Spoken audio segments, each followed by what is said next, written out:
prayed for rain because there was a drought in 1621, this first year. Do you think God has an interest in preserving this colony? The earth helped the woman. He's not going to let them starve. They pray for rain. They fast.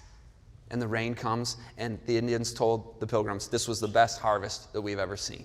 The best harvest we've ever seen has to then lead to the first Thanksgiving of 1621.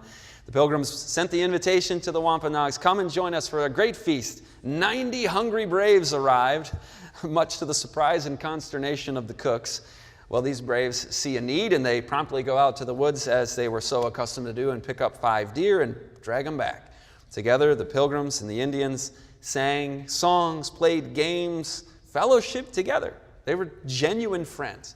They had music and shooting games and plenty of laughter and fun. We call it Thanksgiving, which is giving thanks together, right? A bond of peace. Gratitude is a universal virtue, isn't it? It crosses all lines and barriers.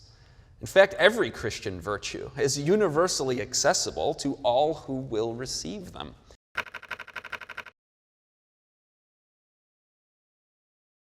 There's a crisis that could break down the relationship.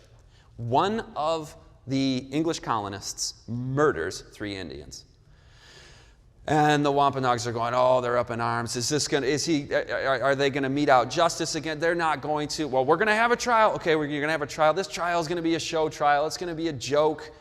You don't punish people for killing people of other tribes. Indians don't treat each other that way. English and French don't treat each other that way. Well, the judge, John Jenney, found these English colonists. Sorry, I said it backwards. There was 3 English colonists murdered 1 Indian. All 3 were found guilty and hung for their crime of murder. So that was quite a moment that awakened them to the fact that this friendship was real.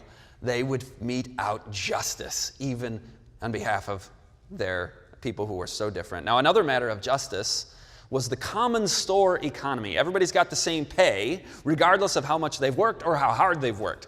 Now, that's an economic justice issue, a social injustice. You got young, able-bodied men on the colony in the plantation who you're taking from others. You're being slothful. The others worked hard and you're living on their back. Well, I've heard of that sort of thing called selfish dependence on others. That's a great phrase I read a couple of years ago. But not just that, productivity is lacking, and you're risking privation and starvation in this new colony. So by 1623, 3 years in, Governor Bradford says, we are scrapping the common store economic system. We're moving to land ownership, property rights, and what later would be called a free market economy. He's 150 years ahead of Adam Smith and The Wealth of Nations, written in 1776. But here you have every family grows some food, you learn a trade, you specialize to a certain extent, and then you trade with others, and productivity tripled in the plantation, so in Plymouth colony. That is called noble self-reliance. That's another phrase that I picked up in a wonderful book I was reading. The Bible says, if anyone does not work, he shall not eat. So this worked a whole lot better than the common store economy that they started out with. So you read about that in the Great Controversy, as the tidings spread through the countries of Europe of a land where every man might enjoy the fruits of his own labor. That's a virtue. There's nothing wrong with that. I mean, greed is not a virtue, but thousands flocked to the shores of the New World. Colonies rapidly multiplied. Now, as good and true as that is, there's something much more important, and that's the grayed out section of that text. Thousands flocked to the shores of the New World. Here it is. Because they could obey the convictions of their own conscience. That's the most noble reason of all, motivating people to come to the New World.